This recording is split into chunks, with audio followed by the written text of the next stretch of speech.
E surge a possibilidade de Jon Jones enfrentar Tom Aspinall no final do ano. Essas e outras notícias a seguir, como o plano A praticamente impossível do UFC para a luta principal do UFC 300, os destaques do último UFC e a expectativa para o próximo evento, o UFC 298, que é nessa semana, e a terrível estatística que Alexander Volkanovski vai ter que superar no próximo sábado. Sim, tudo isso e mais um pouco aqui no MMA Meloto.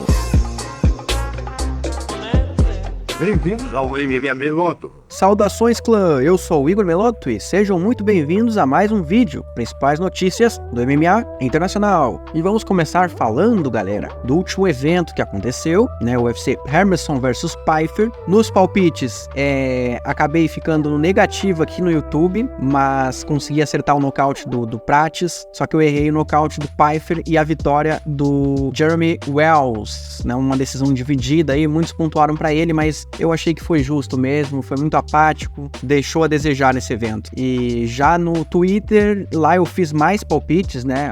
No YouTube eu coloco os meus principais e no Twitter daí eu coloco todos, praticamente, aquilo que eu penso, aquilo que cabe lá nos caracteres. E lá eu fiquei no lucro. Lá deu um lucrinho legal. Vou esperar fechar esse mês, daí eu posto o balanço, que deu, o que não deu, se deu lucro, se deu prejuízo, beleza, galera? E falando em palpites, quem foi o rei dos palpites no final de semana foi o Daniel Oliveira, bicampeão do bolão do Meloto, conquistando aí o prêmio. Na verdade, ele abriu mão dos R$50 de premiação pro evento. Obrigado pela atitude, doando pra página.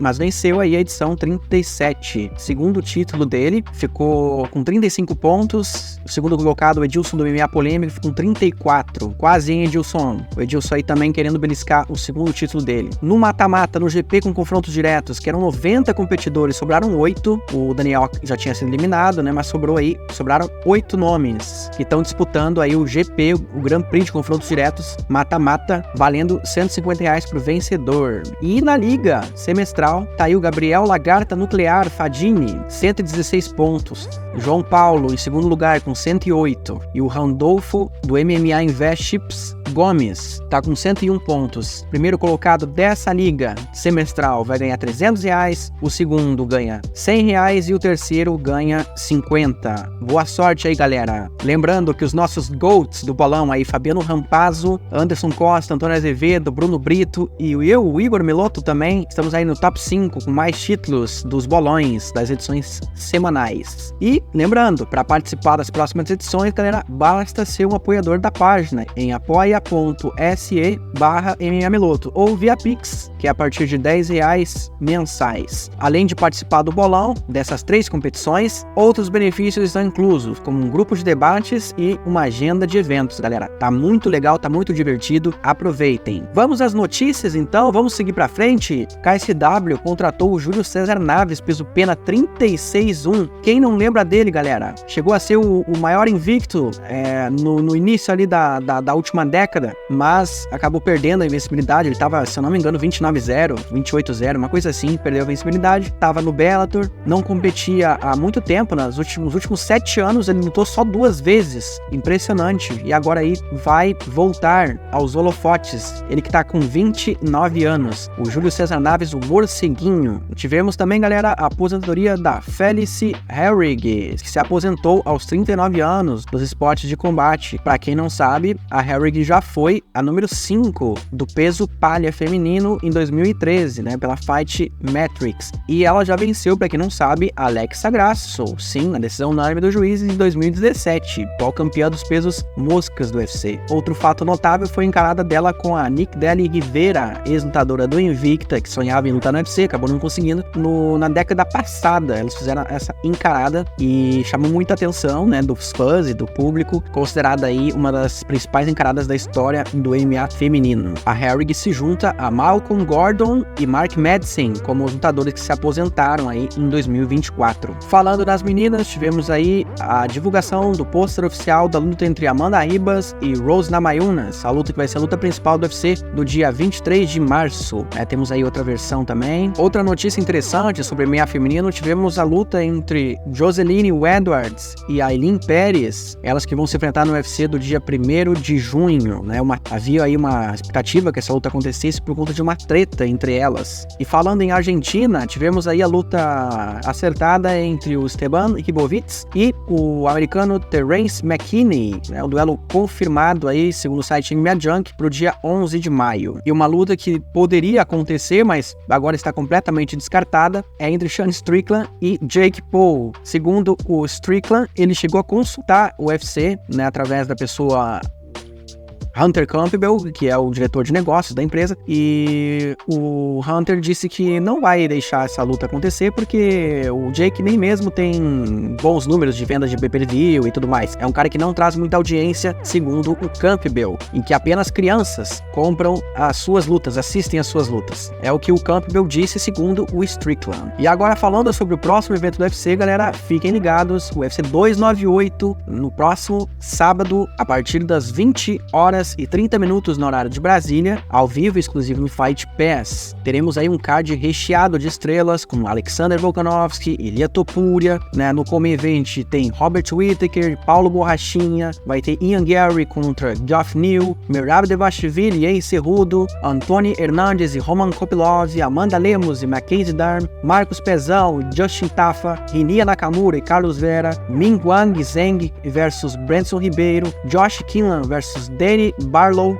Val Waldburn versus Oban Elliott e André Ali versus Miranda Maverick. Um card muito legal, muito bacana. Espero que tenhamos um bom evento nessa semana. E já que a gente está falando sobre esse evento, tivemos aí uma estatística bem preocupante para o Volkanovski, levantada pelo jornalista Luke Thomas e endossada pelo Aaron Brunstetter, onde eles falam que da categoria dos meio-médios para baixo, apenas um lutador com 35 anos ou mais venceu uma disputa de cinturão contra alguém mais jovem. Ou seja, em 21 lutas, pessoal, entre lutadores com 35 anos ou mais enfrentando alguém mais jovem, somente uma vez o cara mais velho venceu essa disputa de cinturão, que foi na luta entre Tyron Woodley versus Darren Till, onde o Woodley venceu. Então, o retrospecto desses caras mais velhos contra os mais jovens é uma vitória contra 20 derrotas. É um dado curioso aí e preocupante para o australiano. O Volkanovski, que essa semana deu uma entrevista dizendo que ainda tem interesse em lutar na categoria dos pesos leves,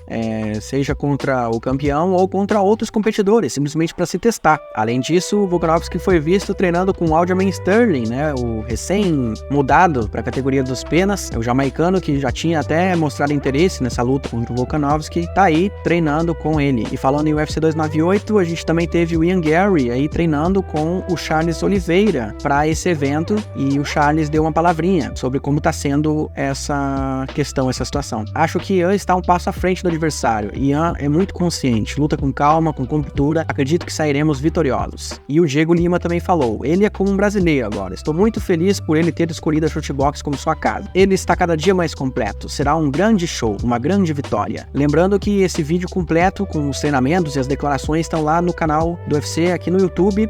O vídeo é o UFC Embed, se não me engano o episódio 1. E se tem gente aí com parceiros de treino, treinadores, preparadores super alinhados, tem quem esteja aí mudando, modificando completamente isso. O Ace Cerrudo, ele encerrou a parceria de longa data com o Eric Albarracin, treinador de wrestling dele, que treinou ele para as Olimpíadas, né, nos tempos de wrestling. E agora essa parceria foi desfeita. Também está lá no vídeo do UFC Embed, ele falando sobre esse desfecho, porque que ele rompeu essa parceria. Mas basicamente é uma questão de disciplina, onde o Cerrudo quer ter alguém ali que não tenha uma relação tão pessoal assim com ele. Lembrando que essa luta pode ser a última da carreira do Cerrudo no MMA. Se ele perder, é bem possível que ele se aposente. Assim como Donald Cerrone, que também se aposentou e falou recentemente sobre o Power Slap, dizendo que jamais lutaria nesse evento porque não tem condições. A questão lá dos danos cerebrais são muito grandes, e pra vocês verem, nem o Cerrone, que era um cara que topava qualquer coisa por dinheiro, aceitaria lutar, competir nesse evento de tapa na cara do Dana White. Abre aspas, nem eu faria isso, fecha aspas, disse Cerrone rindo. E lembrando, galera, esse canal está sendo patrocinado pelo Esportes da Sorte, principal site de apostas esportivas e entretenimento do Brasil. Se não fossem eles, eu não estaria aqui, então sou muito grato, estou recomendando o site deles. Vocês podem aproveitar lá que já tem odds disponíveis para o UFC 298. Divirtam-se, obviamente, com responsabilidade e apenas maior de 18 anos, beleza? O link tá aqui na descrição, assim como o link do Esquadrão, para acompanhar lá o time deles, de atletas que eles montaram a academia. Eles querem expandir esse time, tá super legal, super divertido acompanhar essa trajetória deles, beleza? Vamos de UFC 300 agora, pessoal. Tom Aspinall falou que ele tá aberto ainda a lutar nesse evento, mas ele acredita que não vai acontecer, né? Porque não tem adversário para ele. Ele falou sobre o Poatan nessa entrevista, dizendo que essa luta tá descartada, porque o Poatan não quer subir de categoria agora. Se acontecer, vai ser mais pra frente. Ele também confirmou que o Stipe Miocic foi oferecido para ele, pra esse evento. Ele aceitou, mas uma hora depois ele já recebeu a ligação do UFC dizendo que o Stipe não tinha aceitado, né? Que o Stipe quer enfrentar o John Jones. E quem também confirmou novamente, né? Acho que essa foi uma segunda chamada que o UFC fez para o John Jones lutar no UFC 300. Eu já tinha trazido aqui a informação que há 2 semanas o UFC teria procurado o Jones, e agora mais uma vez o Jones disse que recebeu uma ligação do Campbell, né, para fazer essa luta principal se ele tivesse, obviamente, recuperado da lesão e disponível para lutar, mas obviamente que ele não tá, né. E além disso, galera, o Jones, ele falou uma coisa muito interessante, né, nessa entrevista pro canal Submission Radio no YouTube, dizendo que ele tá completamente aberto para lutar contra o Tom Aspinall, se ele se sentir bem e ainda disposto a fazer isso, obviamente, depois da luta contra o Miocic. Ele disse que não pode garantir o que vai acontecer, mas não está fora de questão essa luta contra o Aspinall, porque ele vai se basear em como ele continua competindo contra o Miocic, ele vai avaliar a própria performance e vai ver como que ele se recuperou dessa lesão. Ele acha que pode até vencer fácil o Miocic, mas ele também acredita que pode ser uma guerra, então ele precisa dar esse passo antes para ele dizer o que vai fazer depois. Ou seja, galera, a aposentadoria do Jones, que era bem provável, agora já começa a se tornar um talvez, né? Já começa a ser apenas uma possibilidade. Me sinto totalmente revigorado e reenergizado só de estar perto dos fãs. Então, não posso simplesmente ir embora. A bola está rolando em uma direção muito positiva para eu continuar minha carreira. Fecha aspas pro Johnny. Mas e agora fica a questão, né? Quem vai fazer a luta principal do UFC 300? A pergunta de milhões que até agora ninguém soube responder com exatidão e de uma forma que agradasse a todos, né? Hoje, Ariel Helwani tentou dar um pouco de luz a essa pergunta, trazendo uma resposta, uma possível resposta para isso. Ele disse no seu programa The MMA Hour que existem 4 opções fluidas para o evento principal, para a luta principal. 2 delas são menos prováveis, que antes já chegaram a ser prováveis, que é entre Israel Adesanya e Dricus du Plessis e Leon Edwards versus Belal Muhammad. Segundo o Ariel, essas lutas estavam na pauta e ainda continuam, só que não são agora as mais prováveis. Acredita-se, né, segundo o Ariel Helwani, que é o último recurso. Mas por quê? Porque Khamzat Chimaev tomou a frente dos planos do UFC para fazer essa luta principal, segundo o Ariel Helwani, que ele tem ouvido falar. Ele não quer garantir que é realmente isso, mas é a informação que ele trouxe. E os adversários, potencialmente, Leon Edwards, pelo título meio-médio, ou Dricus du Plessis, pelo título dos médios. Mas assim, mais uma vez, deixando claro, o Helwani disse que não tem nada confirmado, nada acordado, nem em andamento. Não tem nada previsto, apenas são opções que poderiam estar em jogo. Lembrando, Dana White disse recentemente que muitas coisas estão acontecendo nos bastidores, que estão mudando. Um dia é uma luta, outro dia é outra, então não podemos dar certeza de nada agora, porque nem Dana White tem essa certeza. A única coisa que ele disse é meio que uma promessa, né, que vai ter pelo menos mais 2 lutas anunciadas para esse evento, e potencialmente também o main event, né, seriam 3 no total. Só tem um porém, galera, nessa questão do Khamzat Chimaev. Ele se manifestou sobre essa possibilidade e negou, galera. Negou, simplesmente disse que não vou lutar no UFC 300 porque é durante o Ramadã, né? O camp dele seria durante o Ramadã, então não tem como ele fazer essa luta, segundo ele. Depois do Ramadã, uma data posterior, se surgir a oportunidade, ele faz, mas por enquanto ele não está apto, segundo ele, né? Se não for o Khamzat, será que o Conor McGregor volta à pauta novamente? Bom, o Conor nesse final de semana, antes do Super Bowl, chegou a alimentar, né, aqueles anúncios lá que o Dana White poderia fazer no evento do Super Bowl, que não aconteceu, mas um pouquinho antes do Super Bowl, ele disse que a data de retorno dele é prevista pro próximo verão norte-americano, ou seja, o Dana dizendo que é no outono, a partir de setembro, e o Conor dizendo que é a partir de junho. Então agora a gente fica aí uma palavra contra a outra. Falando em Conor, ele que é o atleta que mais realizou testes antidoping no UFC em 2024. Podem acessar isso no site ufcantidoping.com e lá vão estar as informações de todos os atletas, quanto cada um foi testado, né? E o Conor é o único que fez mais de 3 testes. Aqui, ó, 3, o único que aparece 3 é o Conor. Nenhum fez mais do que isso. Bom, galera, chegamos ao fim de mais um vídeo. E se você ficou até o final, comente 49 aqui embaixo. Não se esqueça de curtir, comentar, compartilhar o vídeo, obviamente se inscrever no canal. E se você não ficou até o final, meu amigo, a sua mulher vai ficar sabendo que o Alex Poatan tá solteiro, tá na pista. E aí, rapaz, a notícia não é muito boa não. MMA Meloto, eles fazem história e eu conto. Obrigado por assistir ao vídeo. O MMA Meloto voltará em breve. Até a próxima.